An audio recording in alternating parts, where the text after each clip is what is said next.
Respira hondo. Siente cómo el aire frío y húmedo de la mañana se cuela por las rendijas de la contraventana de madera, trayendo consigo el olor a leña quemada y a tierra mojada. Aún no ha salido el sol, pero la ciudad ya empieza a desperezarse con la misma pereza con la que tú te desprendes de las pesadas mantas de lana áspera. El silencio no es absoluto. Es una sinfonía de pequeños ruidos lejanos. El martillo de un herrero que ha decidido madrugar más que el propio gallo, el ladrido solitario de un perro, y el murmullo casi imperceptible de las primeras oraciones desde el convento cercano. Abres los ojos en la penumbra, y lo primero que sientes no es la luz, sino el frío implacable del suelo de piedra bajo tus pies descalzos. No hay calefacción central, claro, eso es un lujo reservado para los cuentos de hadas, o para un futuro absurdamente lejano. Aquí, el calor es un bien que se conquista cada día, alimentando el hogar con leña y paciencia. Sales a la calle y el mundo te recibe con una bofetada sensorial.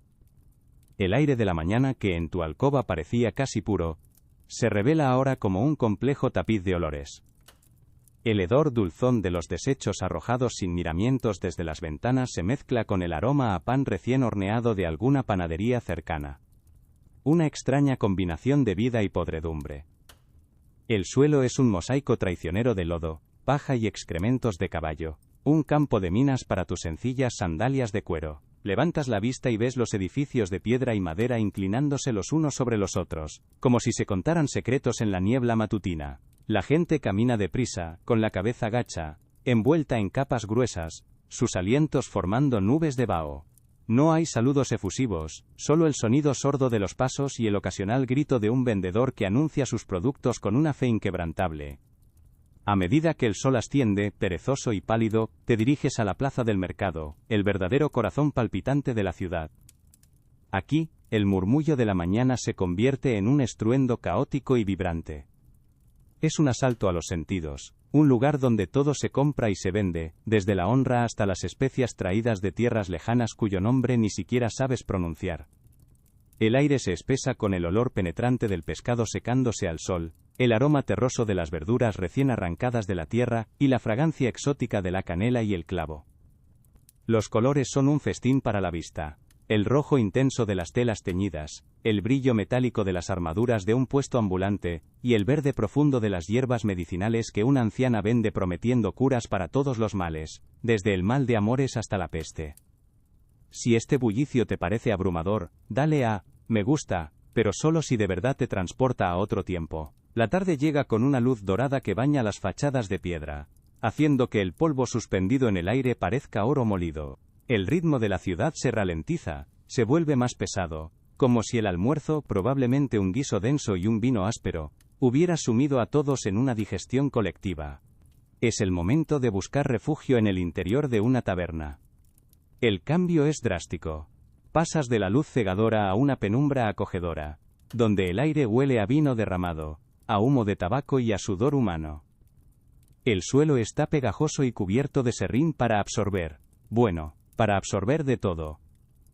Te sientas en un banco de madera tosca, pulido por el uso de incontables generaciones, y escuchas las conversaciones a tu alrededor.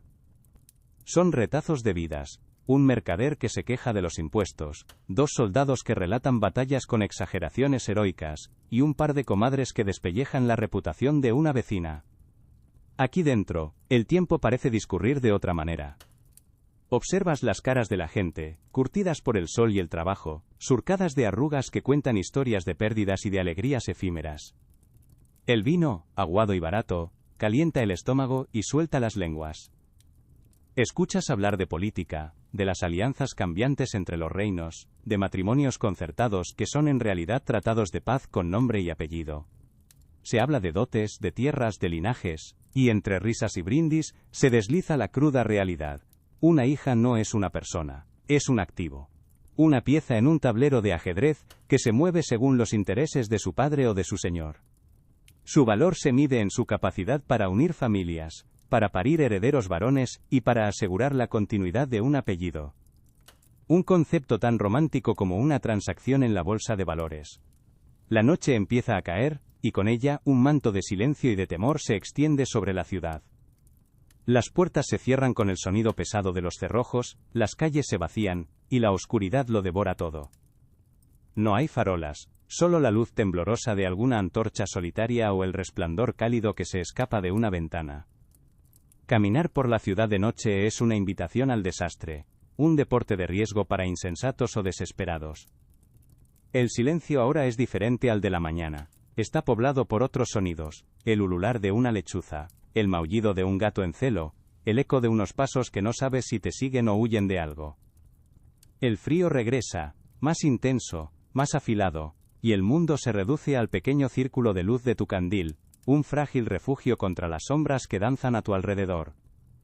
Desde tu ventana, ves la silueta oscura del castillo contra un cielo salpicado de estrellas, más brillantes y nítidas de lo que jamás podrías imaginar en una ciudad moderna. Piensas en las vidas que transcurren ahí dentro, en las damas de alta cuna cuyas existencias están tan rígidamente planificadas como las fases de la luna.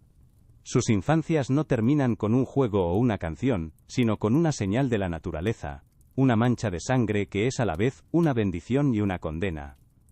Un anuncio público de que la mercancía está lista para ser entregada. Su deber es un campo de batalla silencioso, librado en el lecho nupcial y en la sala de partos, donde la victoria es un heredero vivo y la supervivencia, un lujo. Cierra los ojos y deja que esta idea se asiente. Si te duermes antes de que termine, comenta la hora exacta en la que tus párpados se rindieron. El ciclo se repite día tras día, noche tras noche. La vida transcurre con una brutal normalidad, marcada por las estaciones, las cosechas y las fiestas religiosas. Te acostumbras al olor, al ruido, a la violencia casual de una pelea en una esquina o a la visión de un cuerpo colgado en la horca a las afueras, como un espantapájaros macabro para disuadir a otros de seguir su camino. Aprendes a distinguir el tañido de las campanas de la iglesia. Una llama a misa, otra advierte de un incendio, otra celebra una boda que, muy probablemente, es el final de la libertad de una niña y el comienzo de su peligroso deber. La vida es frágil, un hilo delgado que puede cortarse por una fiebre, una mala cosecha o la simple mala suerte de nacer en el bando perdedor de una disputa entre nobles. Y en este mundo, ser mujer y noble es una jaula dorada, con barrotes de seda y un futuro escrito con la sangre de tu propio linaje. Claro. Aquí tienes la continuación, siguiendo estrictamente tus indicaciones. Y mientras la dama de alta cuna espera su sentencia en una habitación con tapices, el resto del mundo no se detiene. Su jaula, aunque dorada, se sostiene sobre los hombros de miles de vidas que no conocen el oro, solo el hierro, el barro y el sudor. Imagina por un momento que no eres ella. Imagina que tu destino no está sellado por tu sangre, sino por la profesión que heredaste el día que naciste. Desciende de la torre del castillo, y pisa el suelo real, el suelo que huele a esfuerzo y a resignación. Aquí abajo, el ciclo es otro. No lo marcan las lunas ni los contratos matrimoniales, sino el sol, el hambre y el sonido incesante de la herramienta que es una extensión de tu propio brazo. La brutalidad aquí no es silenciosa ni se esconde tras la seda, es un grito constante, un dolor sordo en la espalda, un sabor a polvo en la boca. Es el engranaje que mueve el mundo, un engranaje lubricado con la vida de los anónimos. Adéntrate en la tierra, desciende a las entrañas del mundo donde el sol es solo un rumor, un cuento que se cuentan en la superficie. Eres un minero. Tu jornada empieza antes de que el primer rayo de luz toque las almenas del castillo. El aire que respiras aquí abajo es denso, frío y pesado, cargado con el olor metálico del mineral y la humedad perpetua que se pega a tu piel y a tus pulmones. El silencio es una criatura extraña, rota únicamente por el eco rítmico y desesperado de los picos contra la roca. Golpe. Pausa. Respiración. El sonido de tu propio corazón latiendo en tus oídos. La luz de tu candil de sebo es una pequeña y temblorosa estrella en una galaxia de oscuridad absoluta, proyectando sombras deformes que danzan como fantasmas a tu alrededor. Tus manos, cubiertas de callos y heridas que nunca terminan de sanar, se aferran a la madera áspera del mango. Golpe. Pausa. Respiración. Una y otra vez. El polvo de la roca lo impregna todo, se te mete en los ojos, en la nariz, en la garganta. Toses, y el esputo sale gris, un mapa interno de la montaña que estás desmantelando desde dentro. Tu almuerzo es un trozo de pan duro y un trago de agua con sabor a tierra, devorado en cuclillas en la oscuridad, sin apenas detener el trabajo. A tu lado, un niño que no tendrá más de 10 años, tan cubierto de mugre que sus ojos parecen dos perlas blancas en una máscara de hollín, empuja una carretilla que pesa más que él. Su tos es seca, un ladrido agudo que se pierde en el estruendo de los picos. No hay seguridad, ni planes de pensiones, solo la esperanza de que la veta no se agote, y la galería no decida abrazaros en un colapso final. Cada día que sales a la superficie y ves el cielo del color que sea, es una victoria silenciosa, una prórroga en tu condena. Y el ciclo se repite. Desciendes en la oscuridad, golpeas la roca, respiras el polvo, sientes el dolor en tu espalda que ya es parte de ti, como un segundo esqueleto. Subes con el cuerpo molido y los pulmones llenos de piedra, cambias unas pocas monedas por algo de comida y un vino agrio, y te derrumbas en un jergón de paja, solo para que el ciclo comience de nuevo en unas pocas horas. No piensas en el futuro, porque el futuro es simplemente una repetición del presente, con más dolor y una tos más profunda. El mineral que extraes con tus manos desnudas quizá termine convertido en la hebilla de plata del cinturón de un noble, o en la punta de la lanza que defenderá sus tierras. Tú nunca lo sabrás. Tu mundo no es el de los reinos y las alianzas. Tu mundo es esta oscuridad húmeda, y el sonido de tu pico contra la piedra. Golpe, pausa, respiración. Ahora, sal de la mina y deja que tus ojos se acostumbren de nuevo a la luz. Entra en un taller grande y ruidoso, donde el aire no está cargado de polvo de roca, sino de algo más sutil y persistente, finas hebras de lana y algodón que flotan como una niebla perpetua. Eres una hilandera, una tejedora. Tu mundo es el estruendo rítmico y ensordecedor de los telares de madera. Un acento clac clac clac acento que se te mete en los huesos y te acompaña incluso en sueños. Pasas las horas de pie, o sentada en un taburete sin respaldo, con la espalda curvada sobre el telar. El trabajo es un baile mecánico de manos y pies. Tus dedos, ágiles y rápidos, guían los hilos. Anudan los que se rompen, empujan la lanzadera de un lado a otro. Es un movimiento que has repetido tantas miles de veces que tu cuerpo lo hace sin que tu mente tenga que ordenarlo. Acento, clac clac clac acento. La lanzadera vuela. Acento clac clac clac acento. El tejido crece, milímetro a milímetro. La pelusa de la lana te reseca la garganta y te hace toser, una tos suave pero constante. La luz que entra por los ventanucos es escasa, y debes forzar la vista para no cometer errores en el patrón, un error que significaría un descuento en tu ya miserable paga. A tu alrededor, otras mujeres y niñas hacen exactamente lo mismo, sus cuerpos moviéndose al unísono con el ritmo de las máquinas. No se habla mucho, el ruido lo hace casi imposible. La comunicación se reduce a gestos y miradas cansadas, tu pausa para comer es breve. Un trozo de queso, una manzana si hay suerte, engullido allí mismo, junto al telar, mientras el polvo de lana se posa sobre tu comida. Sientes el dolor punzante en los omóplatos, la rigidez en el cuello, los dedos entumecidos. Pero no puedes parar. El ritmo lo impone el telar, no tu cuerpo. Acento clac clac clac acento. La tela que produces, suave y de colores vivos, terminará convertida en el vestido de una dama para una fiesta en el castillo. Ella se quejará si el tinte no es perfecto, si la caída no es la adecuada. Nunca pensará en las manos agrietadas que lo tejieron, en los pulmones llenos de pelusa, en las espaldas dobladas durante incontables horas. Para ella, es solo un vestido. Para ti, es tu vida, tejida hilo a hilo en un patrón de monotonía y agotamiento. Al final del día, tus ojos arden y tus oídos zumban con el eco fantasma de los telares. Vuelves a casa por las calles oscuras, te comes una sopa aguada y te acuestas, sabiendo que mañana el acento clac clac clac acento te estará esperando, puntual e implacable. El ciclo no se detiene, porque la nobleza siempre necesita ropa nueva para sus fiestas, sus bodas y sus funerales. Antes de que la ciudad despierte, cuando la noche es más oscura y fría, otro tipo de taller cobra vida. El calor te golpea en la cara como un muro sólido. Eres un panadero. El aire aquí huele a levadura, a harina y al sudor de un trabajo extenuante. El corazón de este lugar es el horno, una boca incandescente que devora leña y nunca parece saciarse. Tu jornada comienza amasando. Cientos de kilos de masa que debes trabajar con la fuerza de tus brazos y el peso de tu cuerpo. Empujas, pliegas, giras. Una y otra vez. Es una lucha contra una materia viva y pegajosa.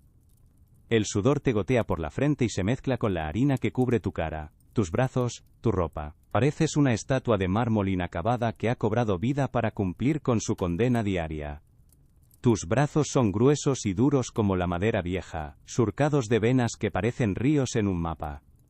Tienes quemaduras antiguas y recientes en los antebrazos, recuerdos de un roce descuidado con la boca del horno. Son las medallas de tu oficio. Cuando la masa está lista la divides con precisión y le das forma. Cientos de hogazas todas iguales, dispuestas en hileras como un ejército a punto de entrar en batalla. Luego, con la larga pala de madera las introduces en el infierno del horno. El olor que emana es casi una tortura, el aroma delicioso del pan recién hecho que alimenta a toda la ciudad, pero que tú apenas tienes tiempo de disfrutar. Tu comida es a menudo una hogaza rota o malformada, imposible de vender, devorada de pie mientras preparas la siguiente hornada.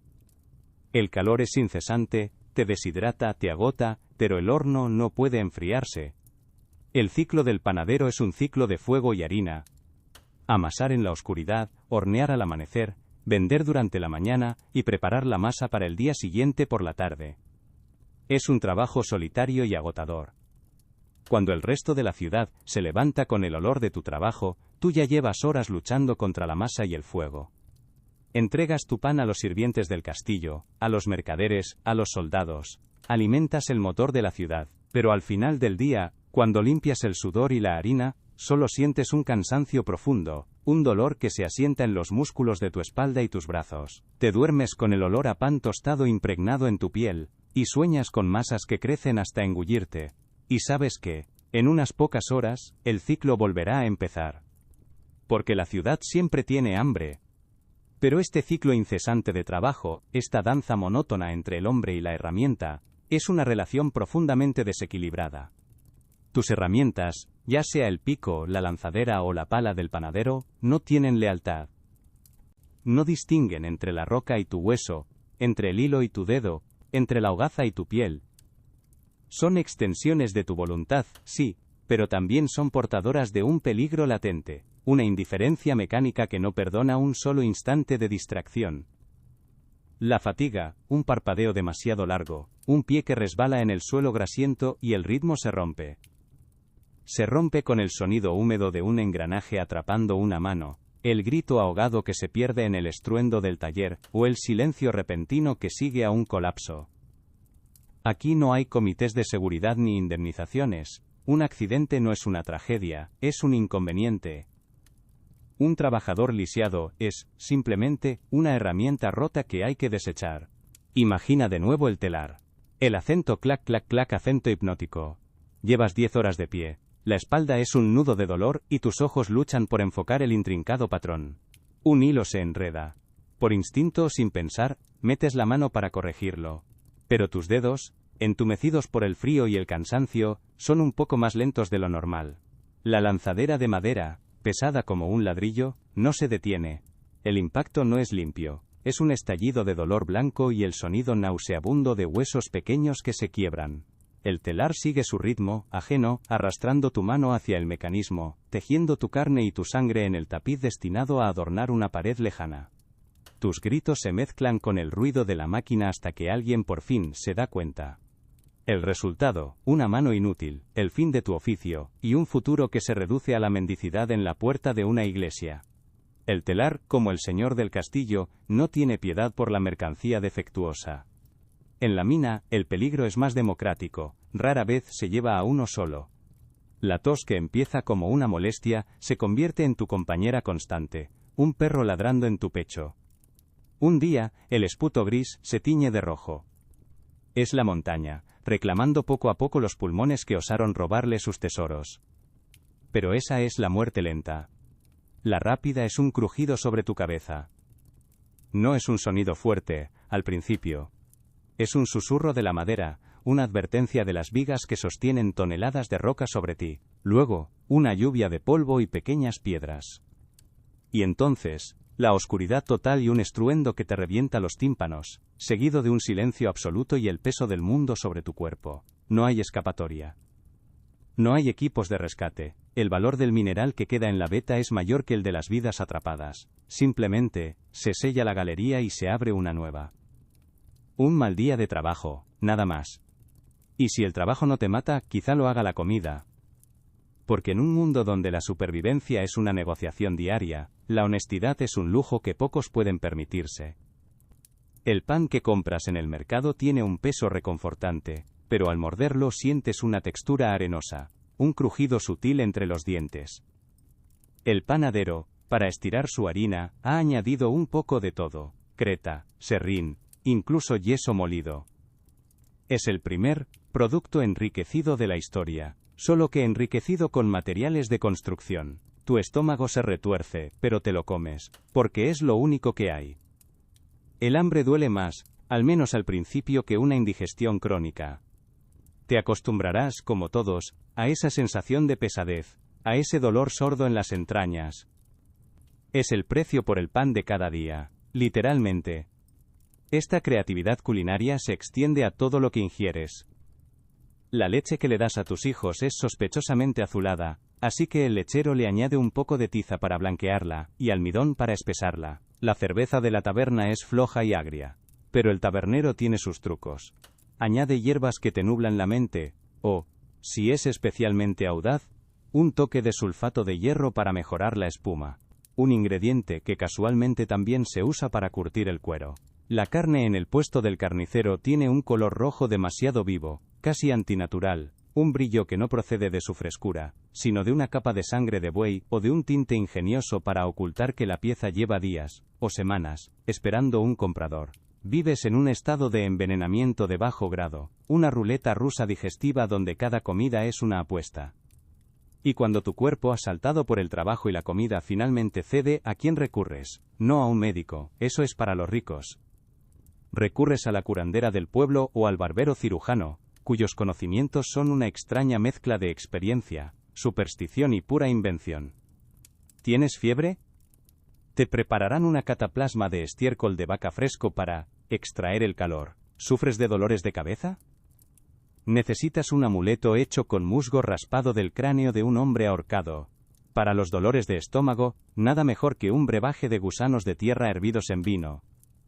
Te lo bebes, conteniendo las náuseas, porque la fe es más fuerte que la lógica, y la desesperación es el mejor condimento para cualquier medicina.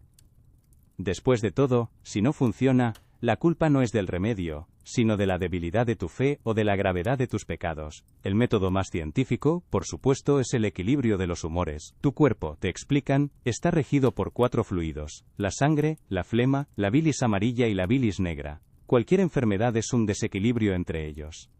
Si estás demasiado sanguíneo, la solución es obvia: hay que sacar sangre. El barbero llega con sus sanguijuelas o su lanceta y procede a aliviarte de ese exceso de vida.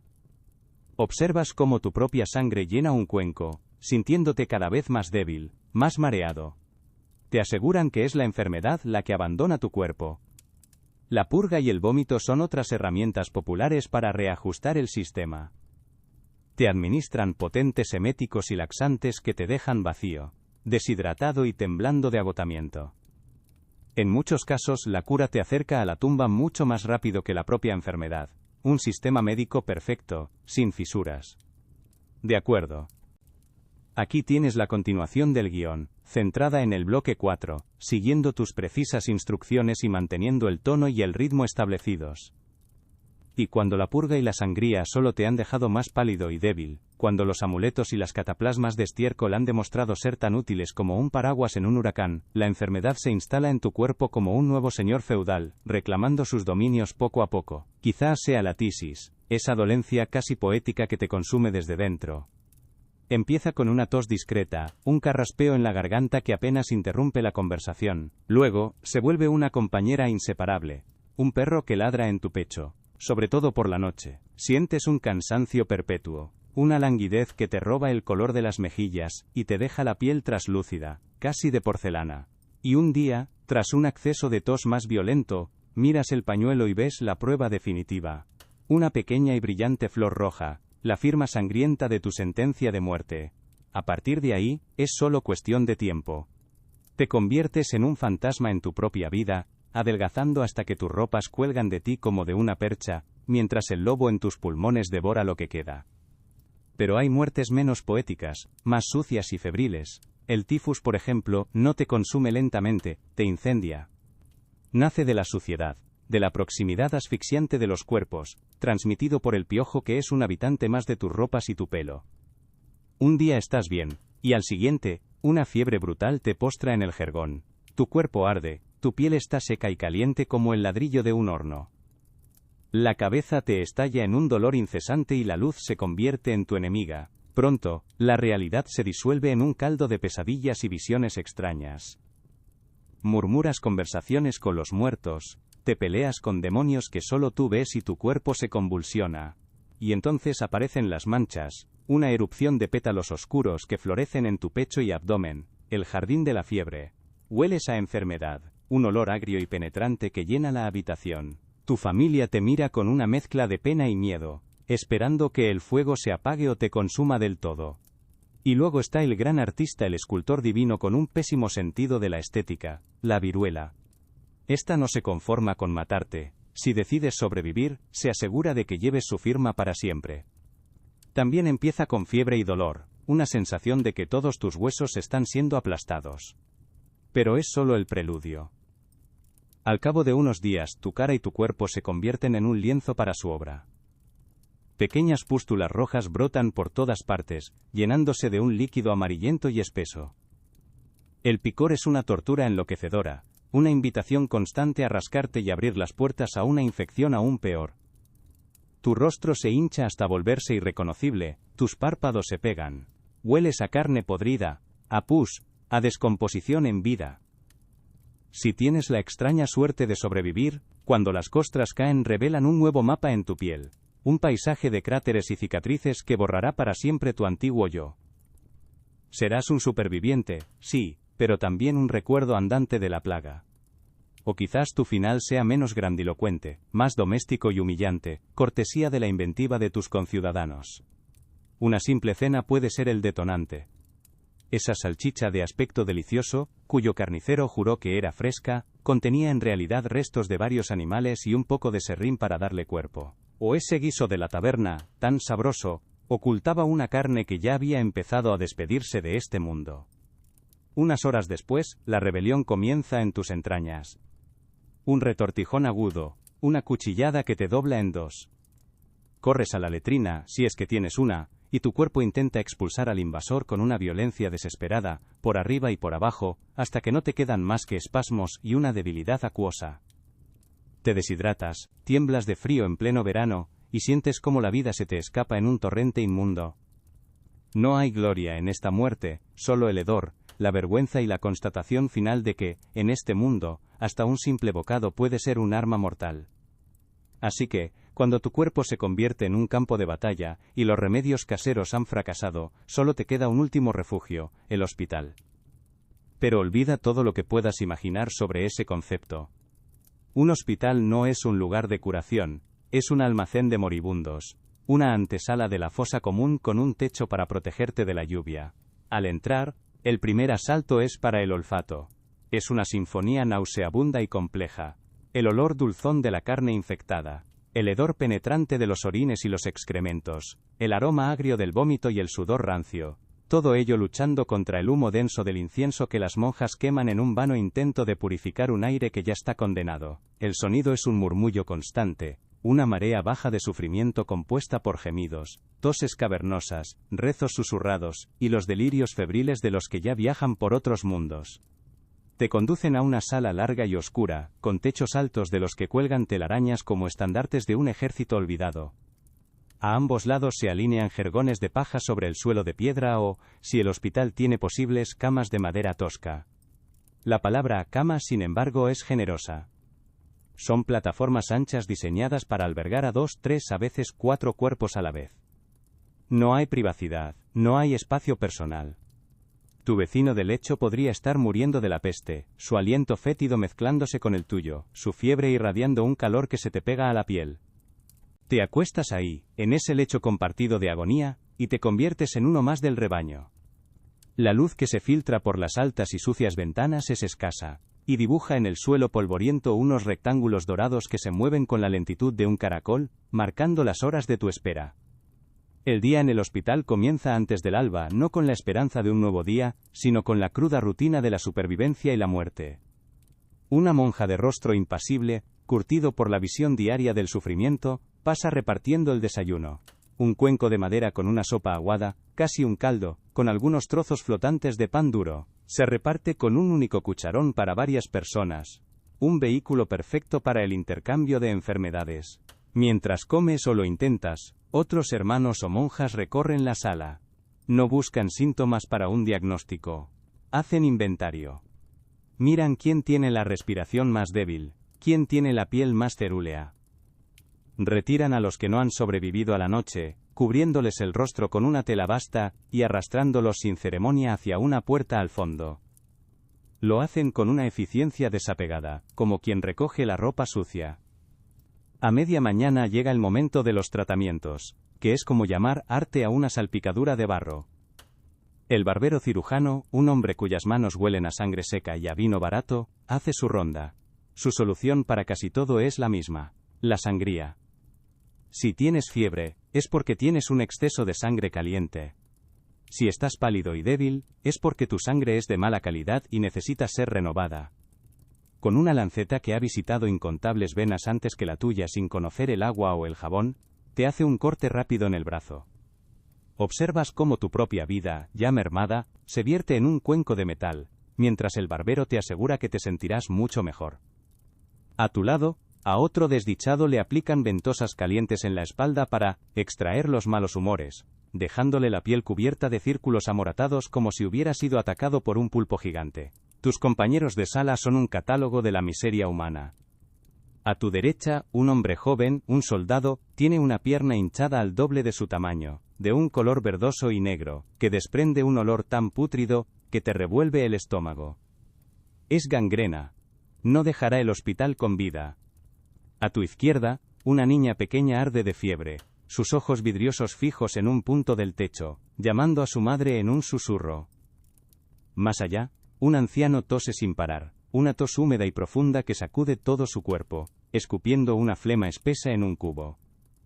Escuchas fragmentos de sus vidas en sus delirios: campos perdidos, amores traicionados, deudas impagables.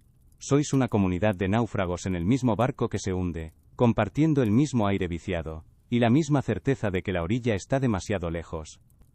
La tarde es quizás el peor momento. El ritmo de la sala se ralentiza, el sol de la tarde proyecta largas sombras que parecen dedos acusadores. Es la hora de la rendición. El calor y el agotamiento pesan sobre los cuerpos enfermos, y muchos eligen este momento para dejar de luchar. Ves cómo la respiración de tu vecino se vuelve más superficial, más espaciada. Un estertor, un último suspiro. Y luego el silencio. El silencio de ese cuerpo contrasta brutalmente con el ruido constante de la sala. Nadie se detiene. Nadie llora por él. Simplemente, ha dejado un hueco que pronto será ocupado por otro. La muerte aquí no es un evento trágico. Es una tarea administrativa, una cama que se libera, y mientras observas, no puedes evitar preguntarte si serás tú el próximo en crear una vacante.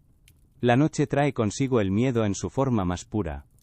La oscuridad lo envuelve todo, excepto por el parpadeo de una o dos velas que luchan contra las sombras, creando monstruos danzantes en las paredes y los techos. Las fiebres tienden a subir en la oscuridad, y con ellas, los delirios se vuelven más intensos. Los gritos repentinos rompen el silencio, las súplicas desesperadas a santos que parecen haberse quedado sordos. El frío de la piedra sube desde el suelo y se te mete en los huesos, un frío que no tiene nada que ver con la temperatura. Es el frío de la soledad absoluta, la sensación de estar en el lugar más concurrido y más solitario del mundo a la vez. Cada sombra parece una parca, cada corriente de aire, su aliento en tu nuca. Rezas, no por curarte sino simplemente por ver la luz de un nuevo día. Y si la noche te reclama, tu viaje final es tan anónimo como tu estancia. Unos hombres, los sepultureros, llegan con una carreta. El sonido de sus ruedas de madera, sobre el patio empedrado, es el último que muchos oyen. No hay ataúd, no hay sudario decente. Tu cuerpo es envuelto en la misma tela en la que moriste y arrojado a la parte trasera de la carreta junto a otros. Es un viaje corto hasta las afueras de la ciudad, hasta un campo sagrado solo de nombre. Allí espera una fosa común, un gran hoyo en la tierra que se va llenando día tras día. Te lanzan dentro, sin oraciones, sin un último adiós. La cal viva se esparce sobre los cuerpos para acelerar la descomposición y mitigar el hedor. Tu existencia, con todos sus dolores, trabajos y pequeños anhelos, termina como un saco de desperdicios en un vertedero.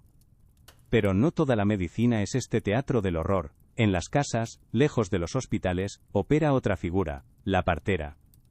Es una mujer del pueblo, a menudo viuda, cuyas manos han recibido a la mitad de la población. Su conocimiento no viene de los libros, sino de la experiencia, de cientos de partos presenciados. Conoce las hierbas que alivian el dolor, las que pueden detener una hemorragia y las que, según se dice, ayudan a que el niño se coloque correctamente. Es una figura de poder inmenso y ambiguo. Si el parto va bien y el niño nace sano, es una bendición, una heroína local.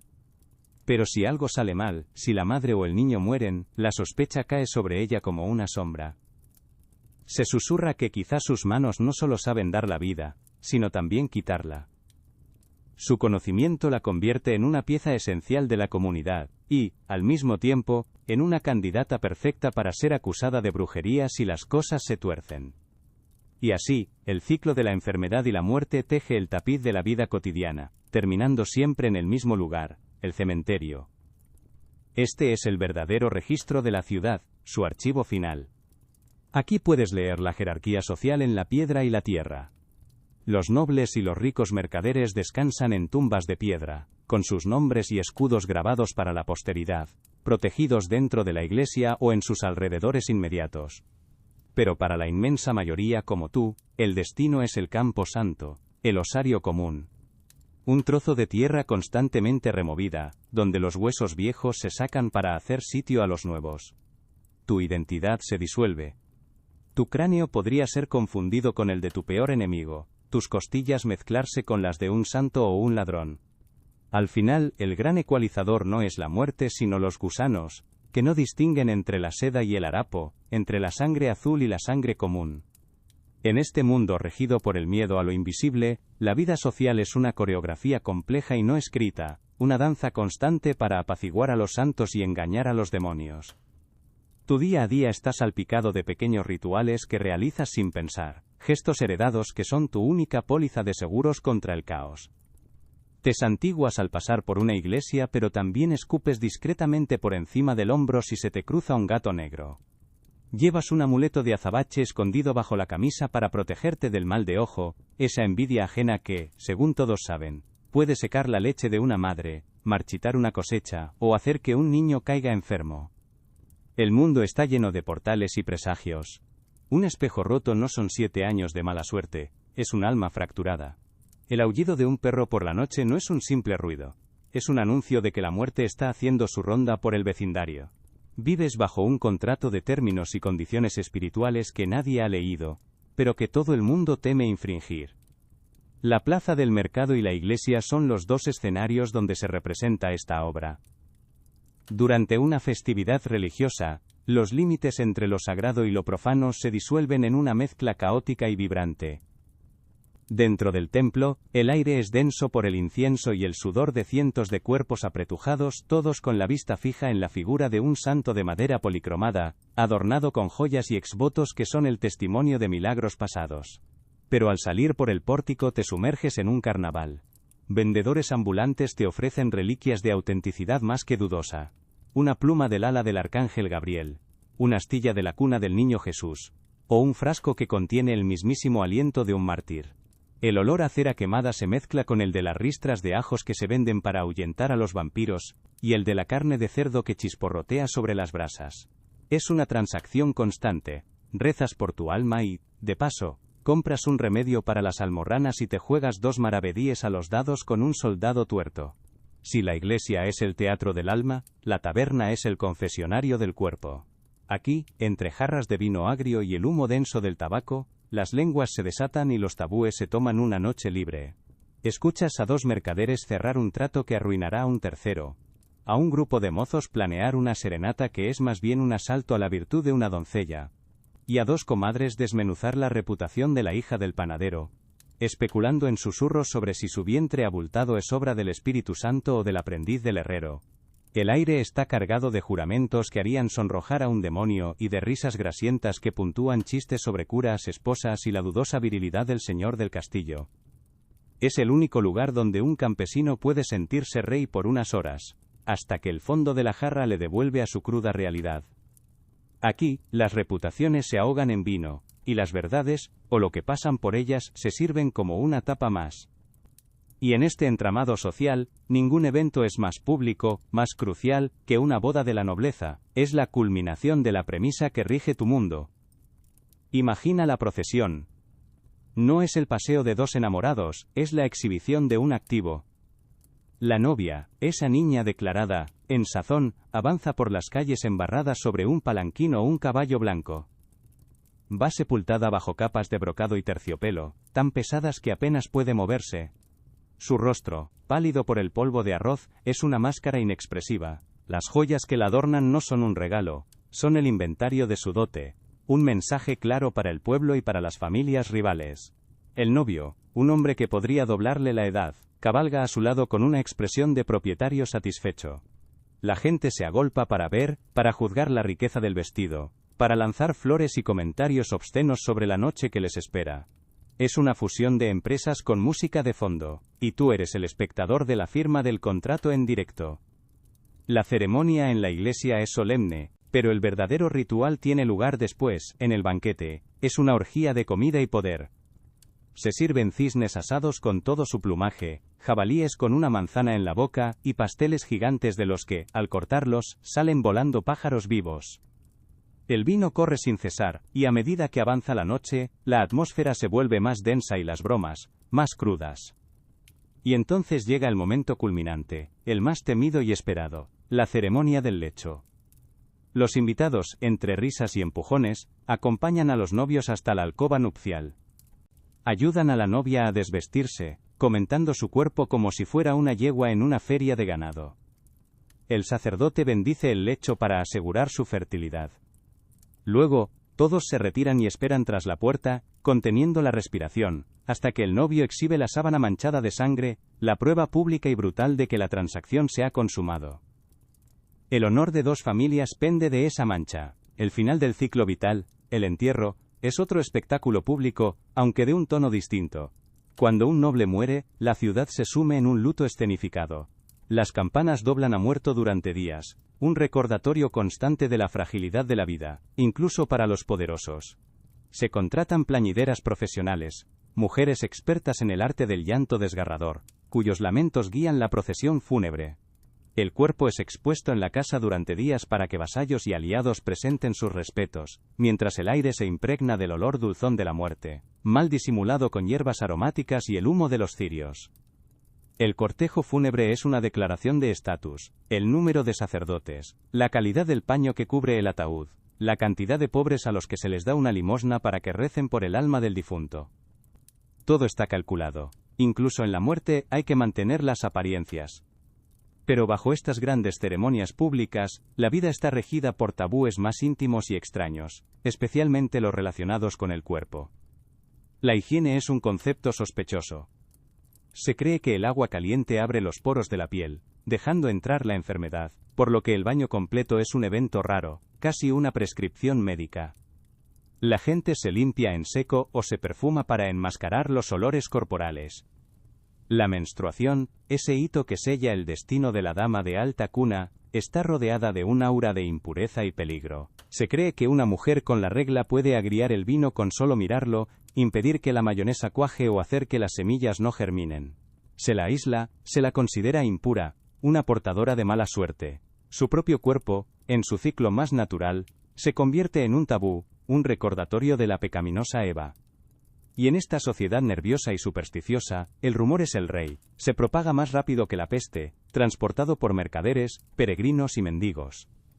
Pero la llegada de la imprenta le ha dado alas de papel. Aparecen los primeros folletos, hojas baratas, llenas de noticias sensacionalistas y advertencias divinas. Podrías ver a un pregonero leyendo en la plaza un panfleto que anuncia: relación verdadera del espantoso monstruo nacido en tierras de Alemania, con cuerpo de cerdo y rostro humano, claro castigo de Dios por los pecados de la lujuria. O quizás uno que narra la aparición de la Virgen en un pueblo lejano, advirtiendo del fin del mundo si la gente no se arrepiente.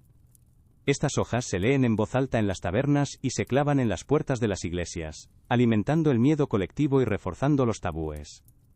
Te lo crees todo, porque en un mundo donde un mal aire puede matarte, ¿por qué no iba a ser posible un cerdo con cara de hombre? De acuerdo. Aquí tienes la continuación y cierre del guión, siguiendo estrictamente tus indicaciones, manteniendo el tono, el ritmo y el idioma solicitados, pero incluso la noche más larga acaba cediendo ante la promesa de un amanecer, por tímido que sea. El mundo que has recorrido no se desvaneció de un día para otro en una explosión de luz y razón. Fue un cambio lento, agónico, un deshielo glacial que tardó siglos en mover los cimientos de la costumbre. Las primeras grietas en esa realidad monolítica no las abrieron los ejércitos, sino un invento que parecía inofensivo, la imprenta. Ese virus de tinta y papel empezó a diseminar ideas, a cuestionar en voz baja por qué un rey lo era por derecho divino, o por qué la tierra debía ser plana si nuevos barcos se atrevían a navegar más allá del horizonte. Cada libro copiado, cada panfleto leído en una taberna, era una pequeña antorcha en la oscuridad, una chispa de duda plantada en una mente que hasta entonces solo había conocido la obediencia ciega a la tradición y el dogma. El cambio no fue una revolución, fue un murmullo que con el tiempo, se hizo demasiado fuerte para ser ignorado. Y el eco de esos trabajos brutales, resuena hoy en el confort silencioso de tu vida. Si hoy pulsas un interruptor, y la luz inunda la estancia sin que tengas que descender a las entrañas de la Tierra, se lo debes al recuerdo de aquel minero cuyo mundo era una galaxia de oscuridad y polvo. Si hoy vistes ropas suaves, fabricadas en serie y accesibles, es porque la memoria de los dedos rotos y los pulmones llenos de pelusa de aquella tejedora exigió, siglos después, un mínimo de dignidad. Y si hoy muerdes un pan que solo contiene harina, agua y sal, sin miedo a encontrar yeso o serrín, es gracias a la larga y sangrienta lucha por unas normas que aquellos primeros consumidores anónimos ni siquiera podían soñar. Cada derecho laboral, cada norma de seguridad, cada ley de protección al consumidor, no fue un regalo. Fue una conquista arrancada a un sistema que consideraba a las personas herramientas desechables. Un legado escrito con el sudor y la sangre de incontables vidas anónimas. El eco de esos hospitales de la agonía también te rodea, aunque no lo percibas. Se esconde en el gesto, hoy automático, de lavarte las manos. Hubo un tiempo en que esa idea era una herejía, una locura. La noción de que bestias diminutas e invisibles, y no los malos humores o los pecados, eran las que propagaban la muerte, fue una batalla librada por unos pocos visionarios contra milenios de superstición. Si hoy abres un grifo y bebes agua sin temor a contraer el tifus, es porque bajo tus pies corre una red de saneamiento, una maravilla de ingeniería nacida del terror a las epidemias que diezmaban ciudades enteras. Si una fiebre no es una sentencia de muerte sino un inconveniente tratado con una simple pastilla, es porque el conocimiento reemplazó a la sangría. Cada vacuna, cada antibiótico, cada quirófano estéril, es un monumento silencioso a los millones de cuerpos que sucumbieron en la ignorancia, abonando con su sufrimiento el campo donde crecería la medicina moderna. ¿Y qué hay de ella, la niña declarada, en sazón, la pieza central de esta historia? Su jaula de oro y seda fue la más difícil de abrir, porque sus barrotes no eran de hierro, sino de honor, linaje y deber. Su liberación fue la más lenta de todas. La idea de que una mujer pudiera elegir a su esposo por amor y no por estrategia política fue, durante siglos, un concepto tan exótico y escandaloso como un cerdo con rostro humano. La batalla por el derecho a controlar su propio cuerpo, a decidir sobre su propio futuro, a ser considerada una persona y no un recipiente para la herencia de un hombre, es una guerra que se ha librado en salas de parto, en salones nobles, y en tribunales durante generaciones. Cada vez que una mujer hoy elige su camino, se educa, decide sobre su maternidad o firma un contrato en su propio nombre, un hilo invisible de aquel pesado vestido de brocado se rompe para siempre. Su silencio se convirtió en un grito que tardó siglos en escucharse. Porque el legado de aquel tiempo, no está solo en las leyes o en la ciencia. Ha calado más hondo, hasta el tuétano de nuestra cultura, en el paisaje de nuestra imaginación. Reside en los cuentos que les contamos a nuestros hijos. La princesa encerrada en la torre esperando a ser rescatada no es una fantasía. es el eco poético de aquella dama noble atrapada en su destino. El lobo feroz que acecha en el bosque oscuro es el recuerdo del miedo real a un mundo sin ley fuera de las murallas de la ciudad. El pavor al mal de ojo, la costumbre de tocar madera, el miedo a los espejos rotos, son los fósiles de una mentalidad que necesitaba rituales para protegerse de un universo caótico y hostil. Hemos tomado sus miedos más profundos y sus realidades más brutales, y los hemos pulido, los hemos convertido en fábulas, olvidando que detrás de cada dragón había una plaga, y detrás de cada hechizo, una injusticia. Ahora, siente la textura suave de las sábanas que te cubren, tan distinta de aquella lana áspera del principio. Escucha el silencio de tu habitación. No es el silencio tenso y expectante de aquella ciudad medieval, poblado por el miedo a lo que acecha en la oscuridad. Es un silencio tranquilo, protegido. El murmullo lejano que quizás oyes, no es el martillo de un herrero, sino el motor de un coche. La luz que se filtra no es la de un candil de sebo, sino el resplandor de una farola o de una pantalla. El mundo que te rodea, con su seguridad y su confort, fue construido sobre los huesos y las esperanzas de todas esas vidas. Ellos no lucharon por tu futuro, lucharon, simplemente, por sobrevivir a su presente, y en esa lucha silenciosa, sin saberlo, te dieron el mayor de los lujos, la paz. Duerme ahora. Duerme en el mundo que ellos, sin saberlo, ayudaron a construir. Y deja que su silencio, por fin, te arrulle.